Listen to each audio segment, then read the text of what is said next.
Routed evpn is sometimes described as ordinary routing placed inside VXLAN. That description hides the difficult part. A tenant packet crosses a bridge boundary, an IPVRF, one or two routing lookups, an Ethernet tunnel, and another local attachment. The Anycast gateway, Layer 2 and Layer 3 VN is routers MAC signaling and evpn route imports must agree. The rejected assumption is that a reachable remote host route proves this chain. It does not. The core learning is that symmetric IRB separates local bridging from overlay routing, but every stage still requires an explicit context, lookup, rewrite, and proof.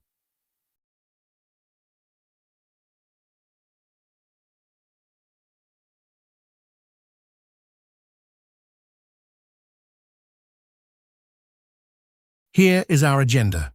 First, classify a host frame into its local bridge domain and Layer 2 VNI. Second, terminate that frame on the distributed Anycast gateway. Third, perform a route lookup in the tenant IPVRF. Fourth, encapsulate the routed packet in the Layer 3 VNI using the remote router MAC. Fifth, decapsulate into the remote tenant IPVRF and route again. Sixth, resolve the local destination attachment and deliver through its Layer 2 context. We shall compare asymmetric and symmetric IRB, then show where Type 2 and Type 5 routes supply different reachability.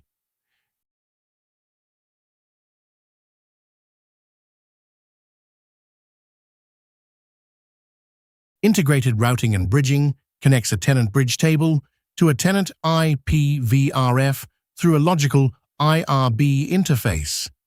A host sends an off-subnet frame to the gateway MAC. Bridging delivers that frame to the IRB interface.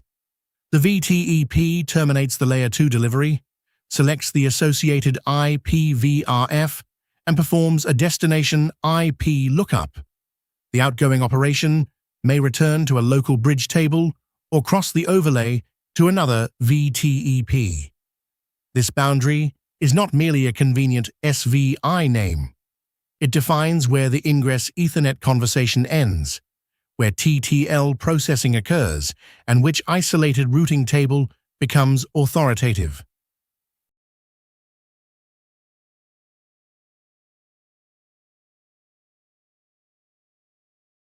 In asymmetric IRB, the ingress VTEP performs the routing lookup. It enters the source tenant IPVRF, selects the destination subnet, resolves the destination host MAC, and encapsulates directly into the destination Layer 2 VNI. The egress VTEP decapsulates and bridges. It does not route this packet again. The model is control plane simple, but state-heavy at ingress. Every participating VTEP may need remote host A, RP, or neighbor bindings, remote MACs, bridge tables, and IRB interfaces for subnets that are not locally attached. The TTL, or hop limit, is decremented once at ingress.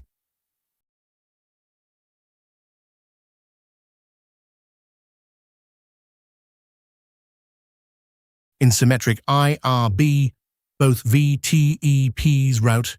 The ingress terminates the source frame, enters the tenant IPVRF, and selects a remote routed disposition. It encapsulates the packet in a routing context, commonly the tenant Layer 3 VNI. The egress decapsulates into the corresponding IPVRF, performs another IP lookup, and routes to a locally attached bridge table. Each VTEP therefore needs only its local subnets plus the shared tenant routing context, rather than every remote bridge table. The trade is a more explicit control plane, and two routed hops, TTL or hop limit, is decremented once at each VTEP.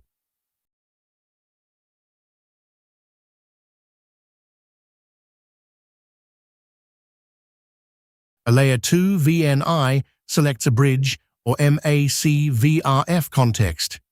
It carries same subnet unicast and multi-destination traffic and normally corresponds to one broadcast domain in a VLAN-based service. A Layer 3 VNI selects the tenant IPVRF for symmetric inter-subnet routing. Several Layer 2 VNIs can connect through IRB interfaces to one tenant routing context. These are not merely two ranges of identifiers. They invoke different lookups and consume different evpn state. The configuration model must explicitly map tenant, bridge domain, subnet, MAC-VRF, IPVRF, L2 VNI, L3 VNI, RD, and RTs.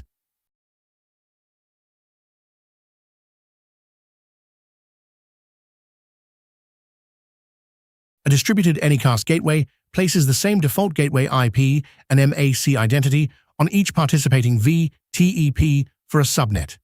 A host therefore sends off-subnet traffic to its locally attached VTEP and retains the same neighbor entry after moving to another attachment. RFC 9135 also permits a common gateway IP with different PEMACs, but recommends the common Anycast MAC option for simpler provisioning and host behavior. The gateway identity belongs to the tenant subnet, while the physical device and local bridge attachment differ. Validate uniqueness across tenants, consistency across participating VTEPs, and absence from devices that do not host that subnet.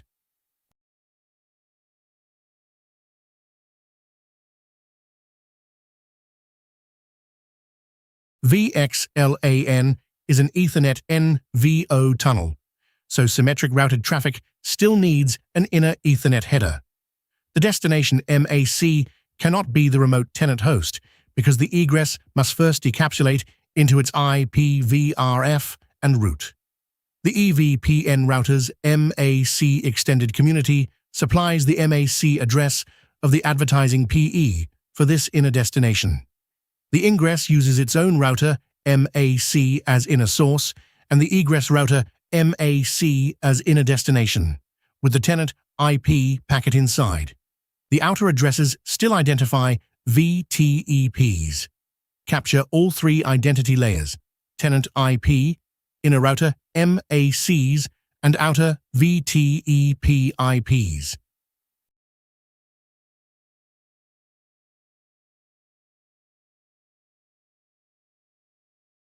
For symmetric host routing, an advertising VTEP can send a Type 2 MAC, an IP route with both the MAC-VRF and IPVRF route targets.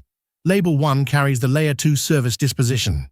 A non-zero Label 2 carries the remote IPVRF disposition, represented as an L3VNI with VXLAN. The route also carries the router's MAC community. A receiving VTEP imports the MAC into the relevant bridge context when present, and the IP into the tenant IPVRF.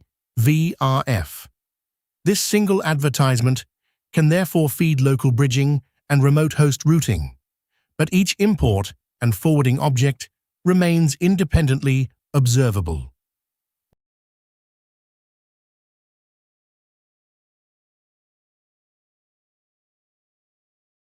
Walk the symmetric packet at ingress. The host frame targets the Anycast gateway MAC in its local Layer 2 VNI. The gateway terminates the frame and selects the tenant IPVRF. Longest prefix match selects a remote host or prefix route. The VTEP decrements TTL or hop limit, resolves the route to a remote VTEP and router's MAC, and builds a new inner Ethernet header around the tenant IP packet. It then encapsulates that frame in the tenant L3VNI and sends it through the underlay. The ingress does not need the destination host, MAC, or its remote bridge table.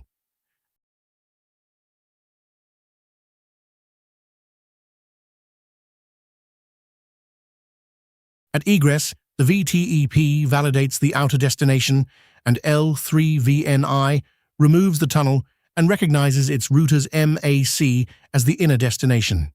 It enters the tenant IPVRF and performs a second destination lookup. It decrements TTL, or hop limit again, resolves the destination through a local neighbor and bridge table, and builds the final host-facing frame. The Layer 2 attachment may be local only, or represented by its own L2VNI. This second lookup is why symmetric IRB scales local bridge state, but consumes 2 routed hops. A capture should show a TTL difference of 2 between source and destination attachments.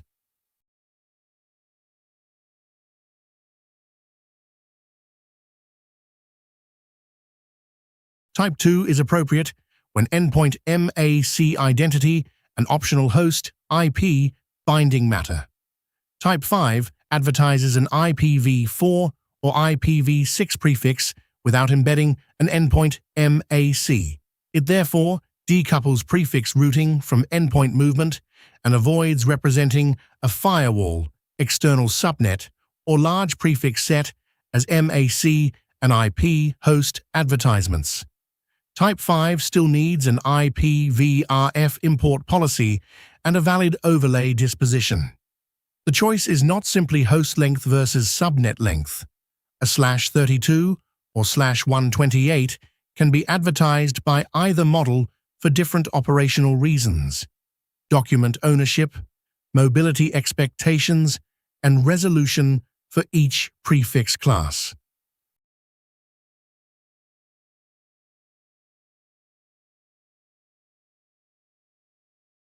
A Type 5 route can use its BGP next hop directly, or it can carry an overlay index. A gateway IP overlay index resolves through a Type 2 MAC and IP route. An ESI overlay index resolves through Type 1 attachment paths. The result identifies one or more egress PEs, their VTEP reachability, and the routed Ethernet disposition. This indirection permits many prefixes to share one gateway or multi-homing path object. It also creates a dependency. Withdrawing the resolver must make the dependent Type 5 routes unusable even if their NLRI remains visible. Inspect recursive resolution, not merely the prefix in the evpn table.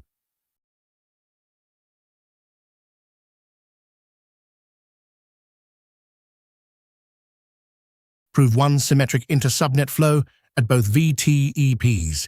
Confirm the source frames L2VNI and Anycast gateway MAC. Confirm the ingress IPVRF route, imported RT, recursive VTEP next hop, routers MAC and L3VNI. Capture the routed inner Ethernet frame and outer tunnel.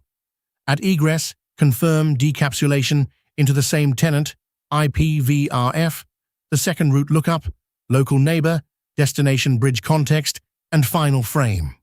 Verify the expected 2 TTL decrements. Then prove that the route, neighbor, and packet are absent from another tenant with an overlapping destination address.